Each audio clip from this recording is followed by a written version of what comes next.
Sveiki visi, šiandien aš jums parodysiu Suginčių piliakalnį, esantį Molėtų rajone.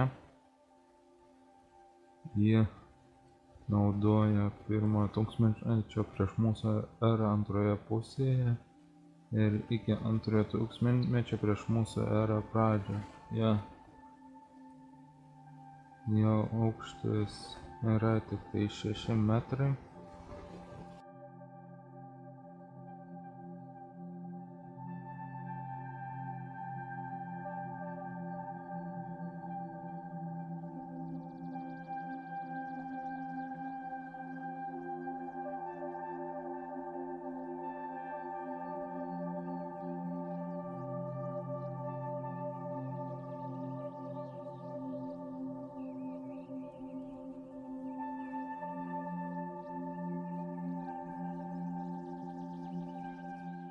Tradiciškai nuotraukėlė, kaip galėjo atrodyti pilis pagal dirbtinį intelektą šioje vietoje.